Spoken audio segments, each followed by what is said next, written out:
Moi, j'ai voulu regarder la réalité en face. C'est cela, oui. Je n'ai jamais eu de compte à l'étranger, ni maintenant, ni avant. Ta gueule! Je ne voulais pas qu'on prenne une photo de moi au petit matin, glauque. Je tiens à dire que c'est un mensonge. Les sbroufs, c'est vous! Du calme, camarade! La République, c'est la fermeté dans l'application de la loi. J'hallucine. Mais je sais pas pourquoi tu t'énerves. C'est que les affaires privées se traitent en privé. Je vais vous faire une confidence. Je me lève le matin et je me couche le soir. Tu fermes ta petite bouche, tu me parles de politique. Bonsoir à tous, nouveau numéro de l'Hebdo Politique, émission spéciale cette semaine au Parlement européen de Strasbourg. Pour nous accompagner les 30 prochaines minutes, Pascal Durand, eurodéputé d'Europe Écologie Les Verts d'Île-de-France. L'Hebdo Politique, Nicolas Kirillovitz. Pascal Durand, bonsoir. Bonsoir. Vous êtes né le 3 octobre 1960 à Montreuil, vous avez donc 54 ans. Issu d'une famille de résistants, vous êtes militant écologiste depuis 1974, année où vous soutenez René Dumont, le premier candidat écologiste pour une campagne présidentielle. Avocat à partir de 1986, votre engagement politique s'accélère aux côtés de Nicolas Hulot, que vous rencontrez en 2006. 2 ans plus tard, vous cofondez Europe Écologie Les Verts avec notamment Daniel Cohn-Bendit. De qui êtes-vous le plus proche d'ailleurs aujourd'hui, Nicolas Hulot ou Daniel Cohn-Bendit ? Ouais, des deux, j'aime beaucoup les deux et puis j'ai pas à choisir. Vous savez, dans une famille comme ça, on essaye d'être proche de tout le monde. Lors de la primaire des Verts pour l'élection présidentielle de 2012, vous soutenez Nicolas Hulot face à Eva Joly. En juin 2012, vous êtes élu secrétaire national de votre parti, un poste que vous occuperez plus d'1 an. Enfin, en mai dernier, vous êtes élu pour la première fois eurodéputé. Vous étiez alors tête de liste en Île-de-France notamment et vous avez rassemblé 10% des suffrages exprimés. Avec vous, nous parlerons de la conférence climat organisée à Paris à la fin de l'année et d'OGM. Mais avant, c'est l'heure du Money Time. L'Hebdo Politique, le Money Time. On commence donc cette émission avec le Money Time, une série de questions-réponses rapides. Le but, apprendre à mieux vous connaître, mais également voir si vous suivez l'actualité avec assiduité. C'est parti. Il y a 15 ans, la durée hebdomadaire du travail passait de 39 à 35 heures. La loi sur les 35 heures a-t-elle permis de créer des emplois ou au contraire en a-t-elle détruit selon vous ? Écoutez, il y a beaucoup d'études contradictoires là-dessus. La dernière semble démontrer que ça a créé beaucoup d'emplois et même que ça a été la meilleure arme, entre guillemets, la plus efficace en termes d'investissement et en termes de retour sur l'emploi. Il semblerait en revanche qu'il y ait eu des grosses désorganisations dans notamment les hôpitaux pour un certain nombre de secteurs. Donc moi je pense que la réduction du temps de travail est une excellente chose. Je pense qu'il y a moins de travail, donc la logique veut qu'on le partage différemment. Maintenant, il faut toujours adapter, regarder branche par branche. Il faut qu'en France, on apprenne à négocier peut-être un peu plus de manière contractuelle et de manière un peu moins légale, brutale. Ségolène Royal est-elle, selon vous, une bonne ministre de l'écologie ? J'ai toujours refusé de donner des bons et des mauvais points. C'est pas ma conception de la politique. Je suis pas professeur. Moi, je suis pas un commentateur de la vie politique. J'en suis un acteur. Ségolène Royal fait du boulot, comme ses prédécesseurs. Certaines choses sont bien faites, d'autres sont mal faites. Je pense qu'il faudrait que Ségolène Royal, en revanche, règle son discours de manière à faire de l'écologie dont elle a la charge un élément positif à la fois de l'économie et de la société et d'arrêter d'opposer, comme elle le fait de manière assez surréaliste, cette question d'une écologie qui serait positive par rapport à une écologie. Tout ça, c'est des conneries. Il faut qu'elle améliore son discours là-dessus, ça c'est clair. Quel est votre moyen de transport préféré, la voiture, la moto ou le vélo ? Alors, mon moyen préféré, historiquement, moi je suis un ancien motard, j'adore la moto, c'est un élément de liberté pour moi, voilà. Maintenant, j'habite dans Paris, j'ai la chance d'être dans Paris intramuros, donc je suis à vélo, sauf comme en ce moment quand on me crève les pneus. Et donc, c'est assez régulier, on ne le sait pas, mais régulièrement les vélos ont les pneus qui crèvent, et donc je suis en transport en commun. Voilà, j'ai plus de voiture, et c'est comme ça. Depuis le 1er janvier dernier, les communes qui ne remplissent pas leurs obligations de construction de logements sociaux se voient appliquer des pénalités multipliées par 5. Ouais. Est-ce la bonne méthode pour favoriser la construction de logements sociaux selon vous ? C'est la démonstration d'un échec des politiques publiques. Ça, c'est comme, vous savez, moi je suis avocat, vous l'avez dit tout à l'heure, quand on est au pénal, c'est-à-dire quand on en arrive à sanctionner, c'est d'abord et avant tout l'illustration d'un échec. Les communes ne jouent pas le jeu, c'est-à-dire qu'on est dans une France qui n'est pas à l'image de ce qui se passe à l'étranger, notamment en Allemagne ou dans les pays du Nord. On n'a pas su faire cet équilibre entre les logements sociaux et les logements d'habitation. Donc on crée de plus en plus des ghettos et on voit bien que de toute façon des communes préféreront payer des indemnités extrêmement chères plutôt que de développer les logements sociaux. Il y a un problème de logement social en France, il y a un problème du coût du foncier, Cécile Duflot, sa loi était d'abord et avant tout destinée à faire en sorte que le prix du foncier baisse. Après, ça marchera pas. Il faut aussi que tous les professionnels soient d'accord derrière. Ça, et je le répète, c'est le problème de la France. On fonctionne beaucoup trop les uns contre les autres. On n'arrive pas à créer des consensus qui iraient dans l'intérêt général. Quel est actuellement votre livre de chevet ? Là, je suis en train de lire un livre, ça va faire vieux schnock, de Roger Martin Dugard sur la guerre de 14, voilà, et sur ses écrits de guerre. Et sinon, voilà, j'essaye de lire en parallèle. J'ai également un livre sur l'obsolescence programmée. Et donc, j'essaye de faire en parallèle à la fois du roman, de l'historique et en même temps du concret. L'hebdo politique. Pour ce premier thème de l'hebdo politique Pascal Durand, nous allons aborder la conférence mondiale sur le climat qui se tiendra à Paris en décembre prochain. Mais avant d'en parler plus précisément, revenons sur celle qui s'est tenue en décembre dernier à Lima au Pérou. D'un côté, on a ceux qui disent que cette conférence a permis de tracer la route pour un accord historique à Paris. De l'autre côté, les plus sceptiques qui pensent que, comme d'habitude, ça n'a servi à rien. De quel côté vous situez-vous, vous ? Si je vous dis que j'essaye de me situer entre les deux, voilà, non, c'est pas entre les deux. J'essaye de ne pas résumer le monde, encore une fois, au blanc, au noir et au binaire. On peut toujours voir une action et dire elle est insuffisante, au contraire dire c'est une avancée, etc. On peut toujours, mais une fois qu'on a fait ça, on n'est pas vraiment, on est encore une fois dans le commentaire. Et je vous l'ai dit tout à l'heure, moi j'essaye d'être un acteur. Donc moi ce qui m'intéresse, c'est qu'est-ce qu'on va faire à Paris maintenant. Lima a été une étape intermédiaire. On sait qu'on sortait de Copenhague qui a été un échec. Ça c'était reconnu par tout le monde. Lima a été préparé en amont. Pour la première fois par exemple à Lima, nous n'avons pas eu d'États qui se sont dressés pour dire le réchauffement climatique c'est du baratin, tout ça n'existe pas, c'est voilà, à la Allègre chez nous ou d'autres. Ça déjà ça n'a plus existé. Donc on est maintenant dans une phase où la conscience, on va dire, le principe de conscience, les gens ont pris acte, y compris les dirigeants de la planète, ont pris acte du fait qu'il fallait faire quelque chose. Maintenant, on est en marche vers un accord historique ? Alors on est en marche vers les mesures à prendre pour faire en sorte qu'on sorte des déclarations de principe. Parce que d'une manière générale, la politique crève soit de ne pas faire ce que l'on dit, ça c'est une règle générale, soit d'être uniquement dans le déclaratif. C'est-à-dire qu'après les gens disent, de toute façon vous ne servez à rien, vous parlez beaucoup mais vous ne servez à rien. Donc maintenant il faut qu'on rentre dans le concret, dans le dur. Parce que c'est toujours difficile de réformer et d'arriver à trouver un équilibre.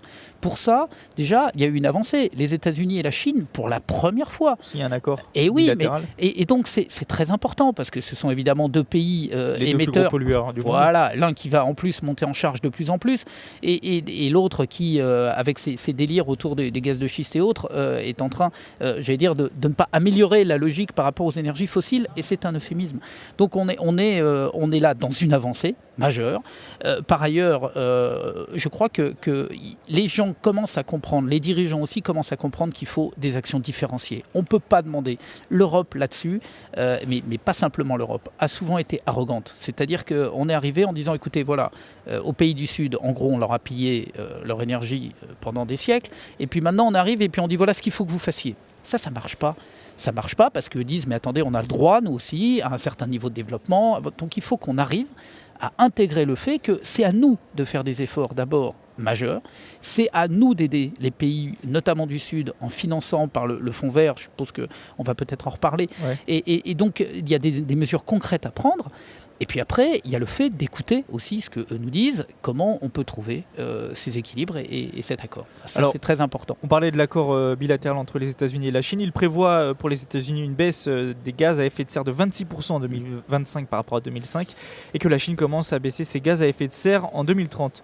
François Hollande n'a pas hésité à dire que l'année 2015 était une année essentielle pour la planète. C'est 2015 qui est essentiel ou c'est tous les ans finalement ? Maintenant, c'est tous les ans, parce qu'à force de dire on repousse les échéances, vous savez, l'urgence, ça devient l'immédiateté maintenant. Donc, on a repoussé.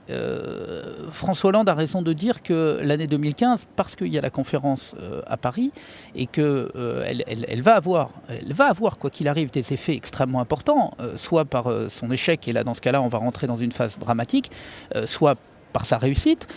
Donc il a raison de dire que 2015 est importante, mais 2014 l'était également, 2013 l'était. Et 2016 le sera. Et 2016 le sera. À cet égard, par exemple, moi je regrette, et j'étais allé le voir, et j'étais allé voir à l'époque Jean-Marc Ayrault quand j'étais secrétaire national, pour leur dire, mais vous savez, 2020, en matière énergétique, puisqu'on parlait de l'horizon 2020-2025, ça se prépare maintenant. C'est pas le 31 décembre 2019 ou le 31 décembre 2024 qu'on va régler la question énergétique en France en 2025. Et donc on a perdu du temps. On a commencé par perdre du temps. On voit bien que la loi sur la transition énergétique française va à peine arriver courant 2015. Après, elle va passer au Sénat, elle va revenir, etc. Donc globalement, rien avant 2016. Je crains qu'avec 2016 et les campagnes électorales qui vont commencer, parce que la France est ainsi faite que l'élection de 2017 va de toute façon focaliser toutes les attentions, et les politiques risquent d'être comme d'habitude. Je ne bouge plus, parce que voilà, on ne fait pas de vagues. Donc c'est inquiétant, on a perdu du temps, j'espère simplement que on va avancer, on va rattraper. Pour faire de cette conférence une réussite, est-ce que les Verts en France auraient-ils intérêt à se rapprocher du gouvernement ? Mais ça c'est clair, mais il n'y a pas que les Verts. Alors ça, sur les sujets comme le climat, je le dis depuis toujours, le climat n'est pas de gauche, de droite, une éolienne, quand vous voyez centrale Cécile nucléaire, très critique vis-à-vis du gouvernement, c'est autre chose. Elle est très critique à l'égard de la politique économique. Et du coup, sa voix va se perdre peut-être le jour où il faudra se rapprocher. Non, si on est concentré sur un certain nombre de thématiques sur lesquelles on nous reconnaît une expertise, qui sont les thématiques écologiques, qui sont les thématiques sur le renouvelable, il y a des grands sujets sur lesquels les écologistes ont une valeur ajoutée depuis toujours, aussi bien d'ailleurs dans les régions qu'au niveau national ou international. Si on est là-dessus, on est écouté. Le travail qu'a fait Denis Baupin à l'Assemblée nationale, par exemple, sur le prix de l'électricité, sa commission d'enquête sur le prix du nucléaire, tout ça a été reconnu, respecté, y compris par nos adversaires politiques. Donc la question du climat, je l'ai répété, je le dis avec Nicolas Hulot, je l'ai dit avec Danny Cohn-Bendit, puisque tout à l'heure vous me demandiez quels sont mes référents. Là-dessus, c'est très clair, il n'y a pas d'enjeu partisan. C'est un enjeu planétaire, c'est un enjeu humain, c'est un enjeu de solidarité, c'est comme la lutte contre la pauvreté. Tout ça ne peut pas être enfermé dans une logique partisane, c'est indécent. Donc là-dessus, bien sûr qu'il faut se rapprocher du gouvernement, mais pas que. Il faut se rapprocher aussi du MEDEF, il faut se rapprocher des syndicats, il faut se rapprocher des ONG et de la population. Il faut écouter, consulter, débattre avec les citoyennes et les citoyens de ce pays. Alors l'accord mondial, s'il est signé à Paris en décembre prochain, rentrera en vigueur en 2020, on l'a dit. Il pourrait prévoir de réduire de 40 à 70% les émissions de gaz à effet de serre d'ici à 2050. Ça ressemble à s'y méprendre au protocole de Kyoto, rentré en vigueur en 2005 et est finalement peu suivi, mis à part en Europe. Comment fait-on pour obliger les pays à tenir leurs engagements, leurs objectifs ? Ça, c'est une excellente question. C'est quasiment la clé. C'est-à-dire le fait, et c'est le reproche que moi je fais à l'Union européenne, c'est que là on s'est donné des objectifs assez ambitieux, on va dire. Pas aussi ambitieux que l'on l'aurait souhaité, mais assez ambitieux. Sauf qu'il n'y a pas de contraintes. Il n'y a pas d'éléments. C'est un peu comme si je vous mets des feux rouges partout dans la rue et que j'attends que ça soit la conscience collective qui fasse qu'on ne brûle jamais un feu rouge. C'est compliqué. À un moment, il faut aussi mettre des règles et des contraintes. La loi sert à ça. Je pense que ça va être très difficile si la communauté mondiale ne prend pas en compte la nécessité de respecter ces règles et de se les imposer. On le fait pour d'autres sujets. On peut le faire en matière sociale, on l'a fait en matière environnementale sur un certain nombre de produits, on le fait pour la santé. Il faut comprendre que la question du réchauffement climatique est une question, mais peut-être la question majeure du XXIe siècle, parce qu'elle dérive sur tout ce qui est le vivant, l'eau, la terre, l'air que l'on respire, tous ces éléments-là qui ont créé la civilisation humaine. C'est pour ça que quand on parle de questions de civilisation, là on touche vraiment au cœur la civilisation. On ne peut pas ne pas traiter ces sujets-là. Il va y avoir des millions de personnes, des millions, des dizaines de millions à terme, peut-être plus, qui vont être déplacés, qui va avoir des pertes de pâturage, des pertes d'agriculture, des pertes de forêts, de biodiversité, etc. Tout ça va être dramatique. Donc il est essentiel de ne pas le subir, de l'anticiper, de le préparer et de faire en sorte qu'on garde le contrôle, notamment démocratique, sur ces sujets-là. Une autre interrogation se porte également sur le fameux fonds vert, décidé en 2009 et qui doit permettre d'aider les pays les plus pauvres à lutter contre le réchauffement climatique. Il doit d'ici 2020 être porté à 100 milliards de dollars, soit 85 milliards d'euros par an. Aujourd'hui, on a tout juste dépassé les 8 milliards d'euros collectés. Sur ce point-là, vous êtes pessimiste également ? Non, je ne suis pas pessimiste. J'ai entendu Laurent Fabius être très très clair là-dessus, en disant disant que c'était une des priorités, il l'a dit après Lima. En fait, il faut doter au départ, il faut arriver à 11 milliards de dotation. Parce que vous savez, c'est vrai qu'il y a le fonds, mais le fonds, ce n'est pas uniquement des fonds publics. Donc, en gros, globalement... Enfin, un effet levier. Voilà, exactement, comme pour le grand plan Juncker. Donc, il faut, là, la prochaine étape, et on n'en est plus très très loin, c'est d'arriver à avoir 11 milliards de capital. C'est ce que un certain nombre de dirigeants nous ont expliqué. Je l'entends. Donc, il faut y arriver. La France semble avoir maintenant pris, j'allais dire, un peu le leadership là-dessus et de le réveiller, ce fonds vert. Nous, ça fait des années qu'on tire la sonnette d'alarme, bien sûr, avec les ONG, pour dire si on ne fait pas ça, c'est pour ça que je vous ai dit tout à l'heure, il faut que les pays du Nord, les plus riches, arrivent à mettre un peu la main au porte-monnaie, d'autant plus qu'à terme, si on ne le fait pas, même dans une logique cynique, une logique égoïste, ça va coûter beaucoup plus cher. Beaucoup plus cher. Le rapport Stern en Angleterre parlait de milliers de milliards. C'est-à-dire quelque chose qui, à côté, la crise financière sera ou aura été une plaisanterie. Et ça n'en était pas une. Donc c'est très très important d'agir. Maintenant, je le répète, on peut encore agir de manière efficace sans être contraint. On dit souvent que le continent européen est un exemple en termes de lutte contre le réchauffement climatique. Vous êtes d'accord là-dessus ? En tout cas, c'est la posture.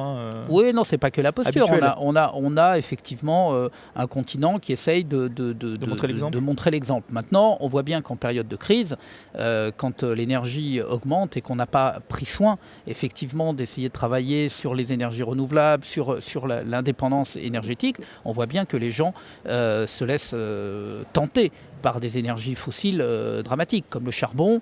Ça a été le cas, et c'est le cas en Pologne, ça a été le cas en Allemagne aussi, au moment où ils ont décidé brutalement de sortir du nucléaire. Donc, mais l'Allemagne met le paquet, entre guillemets, sur le renouvelable et sur le stockage de l'électricité, ce qui est une des solutions. Le jour où on pourra effectivement transporter et stocker facilement l'électricité, on aura résolu une grande partie des questions autour du renouvelable.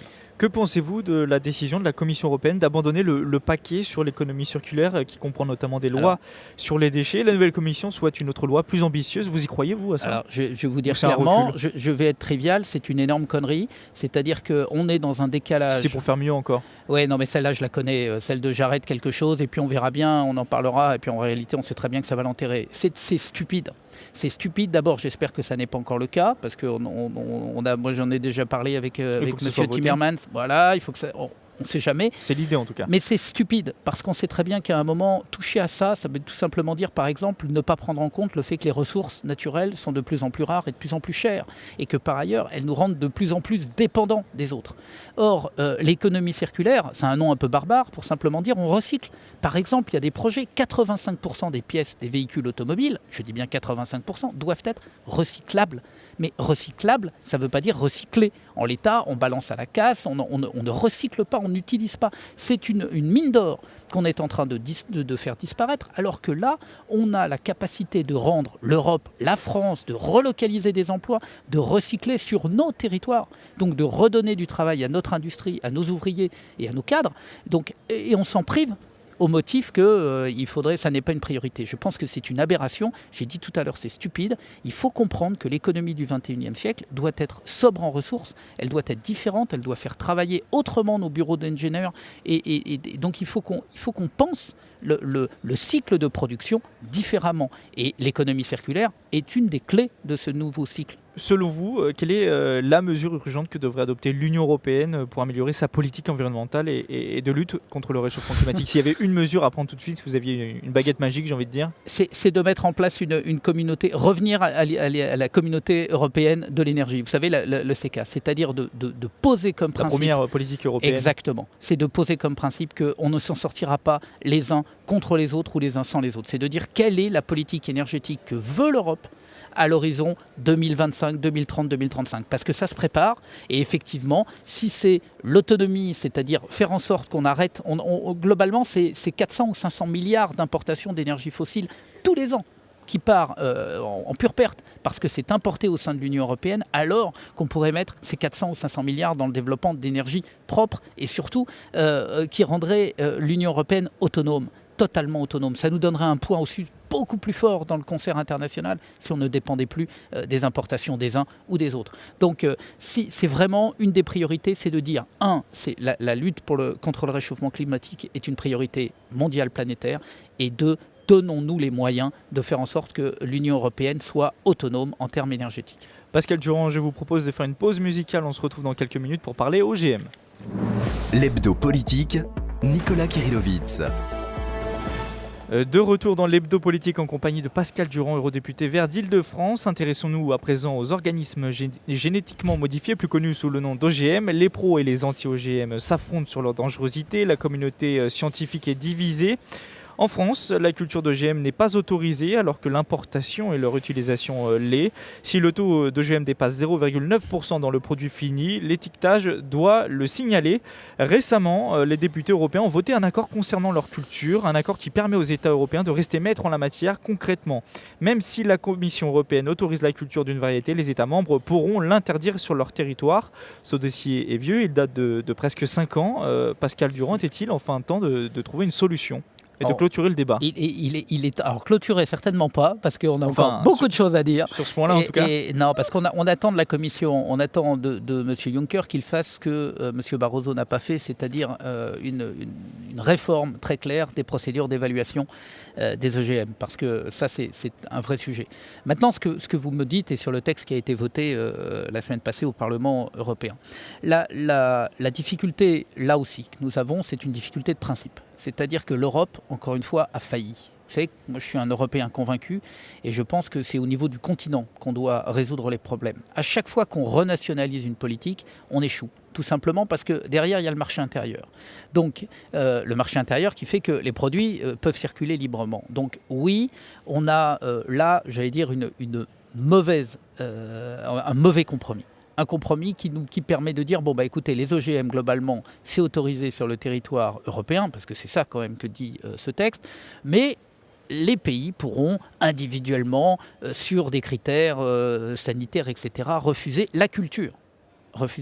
Mais donc, refuser la culture, ça ne veut pas dire qu'on ne va pas avoir les produits dans les supermarchés. Vous dites qu'en France, on pourra avoir des bien sûr, des mais produits on en a, avec bien des sûr, cultures d'OGM vous l'avez qui ne dit sont pas autorisées vous-même. en France. Alors voilà, c'est-à-dire que vous l'avez dit vous, on l'a déjà avec les animaux, le soja, c'est-à-dire que vous mangez de la viande qui est elle-même avec des animaux qui ont été nourris au soja transgénique, puisqu'on a renoncé en Europe à notre indépendance là aussi, à cultiver la luzerne, etc., qui permettait de nourrir. Maintenant, on nourrit avec du soja qui vient du Brésil. Ça, c'est un autre débat. Enfin, c'est toujours le même. C'est quelle logique industrielle et quelle logique agricole on met en œuvre et quelle santé on veut.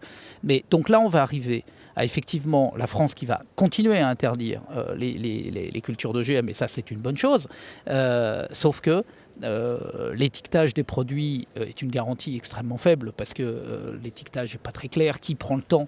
Moi-même, quand je n'ai pas mes lunettes, je vous garantis qu'avant que j'arrive à lire une étiquette quelconque dans un magasin, c'est impossible. Donc c'est pas la bonne solution. La bonne solution, ça serait qu'au niveau européen, on ait à nouveau la capacité d'avoir une agence et des expertises indépendantes. Parce que pour le moment, et c'est ça aussi le grand danger de cette nouvelle directive, c'est qu'on donne beaucoup trop de pouvoir aux entreprises qui fabriquent les OGM, puisque c'est elles qui amènent leurs propres tests, qui amènent leurs propres études et qui demandent la commercialisation sur la base de leurs propres études. Ça n'est pas normal, ça n'est pas comme ça que ça devrait se passer.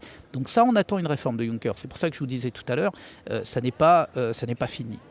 Est-ce que vous estimez que la décision de la France de ne pas cultiver les cultures OGM doivent entraver la décision, par exemple, entraver la décision de l'Espagne qui elle le souhaite et la pratique? On peut pas. On dit souvent que l'Europe c'est on a une majorité de blocage. Oui, mais la réalité, c'est que l'Europe fonctionne mal parce qu'on a une majorité d'États qui sont opposés à la culture des OGM. On a une majorité d'États qui savent très bien que les OGM, à terme, vont appauvrir les agriculteurs, parce qu'on sait très bien que c'est une dépendance. Vous êtes obligé de racheter tous les ans les mêmes produits aux mêmes firmes. C'est mettre en coupe réglée, alors que les semences paysannes appartenaient depuis des millénaires aux paysans, qu'ils amélioraient eux selon leurs pratiques. Ils étaient propriétaires de leurs semences. On voit là maintenant que ce sont des sociétés privées qui vont mettre en coupe réglée 70 à 80% de la production alimentaire mondiale. Et donc ça va être entre les mains de Monsanto, de Pioneer ou de je ne sais qui, la capacité de nourrir le monde. Et on vient de nous expliquer que c'est un progrès. Mais c'est une catastrophe absolue, c'est-à-dire que les OGM posent un problème de santé, évidemment, puisque on sait très bien qu'à l'intérieur de ces plantes, il y a des pesticides, etc. Mais ça pose aussi un problème majeur de modèle agricole et de protection de notre capacité à produire notre propre nourriture. L'accord prévoit que les pays qui autorisent la culture d'OGM doivent parer au risque de contamination pour les zones pays transfrontalières. Vous n'y croyez pas non plus? Mais qu'est-ce que vous allez arrêter le pollen? Je vais mettre des gros ventilateurs tout le long des frontières, des éoliennes qui vont souffler pour faire en sorte que le pollen parte d'un seul côté. Il ne va plus y avoir de vent, il ne va plus y avoir de pluie. Tout ça n'est pas sérieux. On voit très bien au Canada ou ailleurs des attaques et des procès qui sont faits à des paysans qui se sont retrouvés avec des cultures OGM et dont on leur demande des redevances, alors qu'ils n'ont jamais planté d'OGM, tout simplement parce que la contamination est arrivée. Et ça, c'est le grand plaisir de Monsanto, d'aller poursuivre des paysans là-dessus. Et d'autant plus qu'avec le traité transatlantique, parce que tout ça est lié. Et tout ça est lié, c'est-à-dire que ça va encore s'aggraver, parce qu'on va avoir des États, et les États qui vont interdire, vont se trouver en procès, évidemment, en l'état du traité transatlantique, devant des juridictions arbitrales, c'est-à-dire même pas devant des juridictions d'État. Ce n'est pas encore acté, sans non, discussion. c'est pas acté. Oui, mais vous voyez bien qu'il y a une logique derrière tout ça. La logique, c'est je crée des OGM, je laisse les OGM et les grandes sociétés multinationales pouvoir les livrer sur le sol européen, et après je peux attaquer, mais pas devant des tribunaux d'État, parce que quand même ceux-là on les contrôle pas, mais devant des juridictions arbitrales, les États ou les régions qui vont dire non, moi je veux pas d'OGM chez moi parce que je veux garder la qualité de mes produits, ce qui a fait d'ailleurs la qualité du terroir français, qui est en train et qui va disparaître, qui risque de mourir à cause de ça. Donc tout ça est lié, il y a une logique derrière tout ça, et c'est pour ça que nous sommes évidemment aussi opposés à TAFTA, au traité transatlantique, que nous ne sommes aux OGM. Alors précisons qu'aujourd'hui, seule la variété de maïs Mon 810 de l'entreprise Monsanto est cultivée en Europe depuis 1998, principalement en Espagne et au Portugal, qui représentent tous les deux 95% de la production européenne. À l'opposé, 8 pays ont adopté un moratoire sur ce maïs, dont la France. La surface cultivée pour cet OGM ne représente que 0,07% de la surface cultivable agricole européenne, selon l'association InfoOGM. 0,7%, vous en conviendrez, ce n'est pas grand-chose. Est-ce qu'il y a vraiment un risque demain de voir pousser des milliers d'hectares d'OGM, comme vous le dites, et de voir l'agriculture française mourir? Oui, il y a un véritable risque. Il y a un risque, d'abord ne serait-ce qu'un risque de concurrence. C'est-à-dire qu'à partir du moment où ces sociétés-là, et elles l'ont montré dans d'autres sujets, à partir du moment où on va faire de l'intensif, c'est exactement comme le soja au Brésil.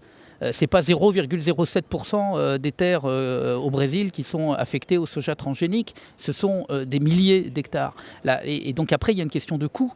Et il y a une question de concurrence. Donc vous voyez très bien que nous, on peut continuer à préserver, mais le village gaulois, il ne va pas marcher éternellement comme ça. C'est-à-dire que si nous trouvons en concurrence avec des grandes firmes qui vont aller planter dans des régions en intensif, on va avoir des problèmes de production et des coûts très fort. Et l'Europe ne va pas compenser, tout simplement parce que certains pays auront des OGM, d'autres ne l'auront pas, et donc l'Europe va dire non mais attendez, ça c'est plus notre problème.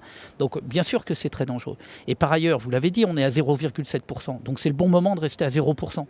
0,07. Oui, ça serait donc le bon moment. Oui, parce que je signale quand même qu'il y a une cinquantaine. 51 qui peuvent être apportés. Voilà. Il faudrait un moratoire là-dessus aussi, sur les importations, surtout.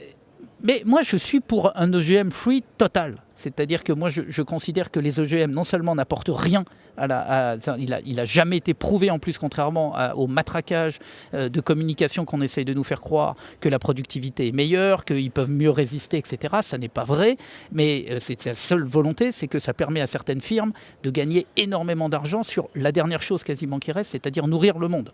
Et donc effectivement, on sait qu'on est obligé de se nourrir. Je vous signale quand même que toutes les grandes cultures, maïs, soja, sont des cultures transgéniques.